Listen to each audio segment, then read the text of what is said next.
I am here at the Comic-Con with Kevin Michael Richardson of so many things. If you look at his IMDb, it's like, I think there's 7,000 entries or something like that. You know him from the Cleveland show as Cleveland Jr. You're going to know him as Maurice from the Penguins of Madagascar.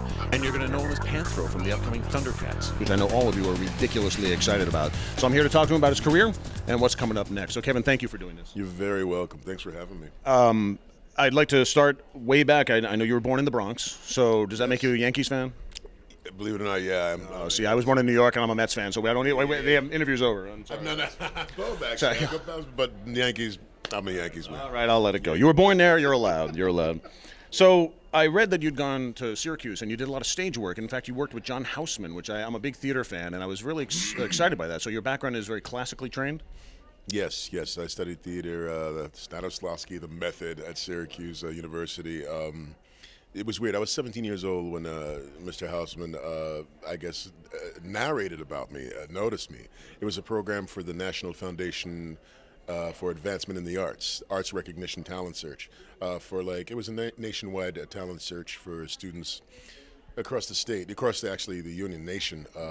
So every high school, out of 3,000 students at that time, this is back in '82, I was narrowed down to the top 8 in the United States for acting for that particular year. And when I finally watched the video that came on TV about the program, there was John Houseman narrating about me, and I had no idea. I was like, oh my God, and he seems to know all this stuff about me. So it was a very cool opportunity. It was a big honor, actually. Yeah, imagine. I mean, John Houseman. I mean, so do you miss the stage at all? I mean, a stage background. I know you've gone into movies and obviously voiceover, but do you have any affinity for the stage?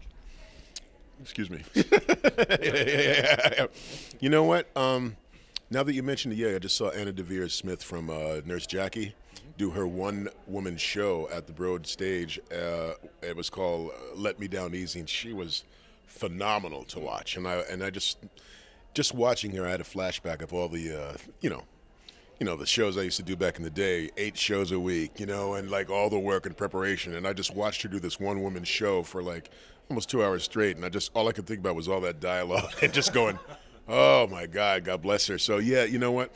I respect the true actor. I respect the actor who works on their acting muscles again, and I do miss it. I do miss it a lot. Unfortunately, which is really not that unfortunate because it's really more so of a quality problem.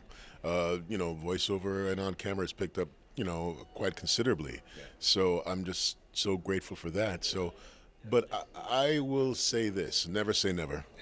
You never know. And yes, I very well may hit the stage again one day. I think I saw on YouTube you doing a song. You're a great singer, and obviously it's a very passion of yours. I was wondering, again, my wife is a singer-actress. I was wondering if you ever thought about musicals.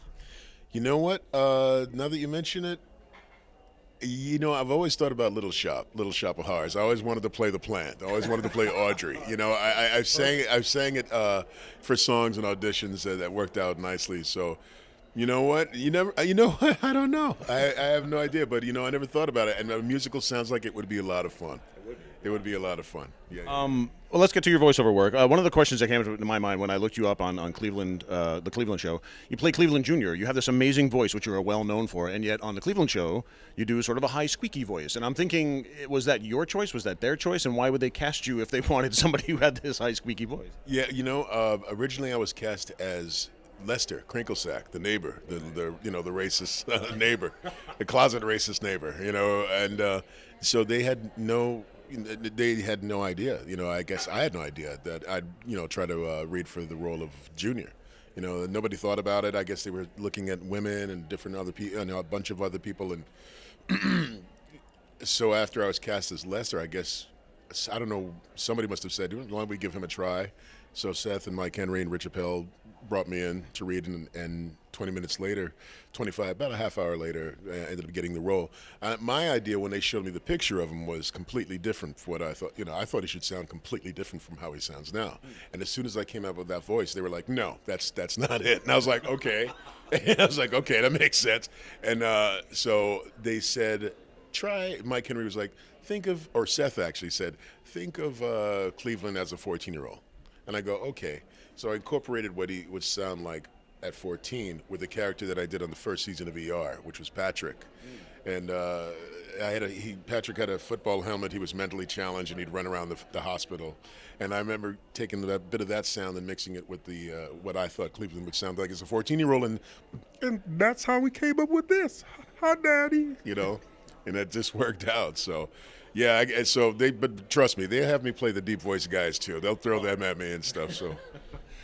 Another question I have for you. You have 2 Emmy nominations for the Joker in the Batman. Now, stepping into a role like the Joker, which has obviously been, we'll talk about the Cleveland show. Publicist telling me things. But stepping into the Joker has been done by so many great actors, and so many people have their stamp on it. Is there more pressure for that, and how do you deal with that? If you know your cast, oh my God, I'm the Joker. How do you approach that? Yeah, you know, I must tell you, when I found that I was cast as the Joker, I was like, whoa. I mean, I was first a little bit upset about auditioning for it because Mark Hamill was a friend, and he had played the Joker before me, and he was fantastic. So I just said, these are pretty big shoes to fill here. I don't really want to ruffle any feathers. I mean, he has some diehard fans. And they just mentioned that, you know, it's not a recasting. It's like a different production. That, you know, they're going a different route. It has nothing to do with the other production. I said, okay. All right, I'll give it a try. And that particular day, I was just telling another gentleman this, I was having a really bad day. And I just basically, you know, took all my frustrations and put it on the mic and just let it out. And then they called and said I had the role. So, I mean, the way I approached it was just, you know, you can only do you. You can only do, you. You can only do Kevin Michael Richardson, whatever, Mark Hamill, he does him. People have their own different stamps on, you know, how they want something, which is good. So I didn't want to look at it as trying to do with somebody else. I just said this was how I felt this character should be played. Wild, crazy, maniacal, highs and lows. I used a cross between, I remember now having this little flashback of Hannibal Lecter and Jiminy Glick. You know, Martin Short's Jiminy Glick, because if you remember, he had all these highs and sick levels, and then he'd be a little crazy, you know, that kind of thing. So I would just mix them up, and that's how I came up with him. Wow. That was great, because it's an amazing performance. You got 2 Emmy nods, so not doing too bad. You can edit that. I'm not editing anything. The last thing I'd like to talk about before I'm sure you have to go is I noticed when I got here at Comic-Con this year, they're handing out the bags, and there's a lot of different bags that have different, like the Justice League and all these different things. They have a Thundercats bag, and I saw seriously like 10 different people trying to get that one. They're like, "Will you trade? I've got this. I've got the Twilight," and so I think the Thundercats is building pretty impressively, and you're playing Panthro. So did you like the other series? Were you a fan of the other series? Do you have any? What's coming up with the whole Thundercats thing? Oh, yeah, I love the other series. So this we just finished production on this one. This should be coming out soon. I guess right. Is that what they said? It's coming? Yeah, fantastic. Yeah, we finished up the episodes, all of them. So, and I got to see a sneak preview of it, and man, it looks great. They showed a lot of respect to the original animation, as well as, you know, upgraded it with some state-of-the-art stuff that they can do today. But the fact, what I loved is that they actually showed respect to the original animation. They didn't sway too far from how it was. Everything I see looks like the original. And didn't they cast the Lion-O guy as his father, the voice actor? The guy who originally played Lion-O, I believe, is playing his father in this, or it was sort of a nod to the old show. You mean the person originally, Will Friedle? I believe so. Who plays Lion-O? No, the guy in the show now that plays Lion-O's father was Lion-O in the original, I'm pretty sure. You know what? Good question, and I don't know that. It's terrible that I don't know that. I just thought it was cool that they'd reach back to that like that. I thought that was. I did not record. I don't believe he was in the room when we recorded. So, to tell you the truth, you might have one up on me, man. So you might know that. Yeah, I'm sorry, I don't know that. Yeah. Well, it's been great to talk to you. I'm being told to wrap it up, but I'm a big fan, and thank you for taking the time. So. Yeah, thank you, guys. Thank you. I hope you got some nice stuff there. I'm sure we did. Thank you, sir.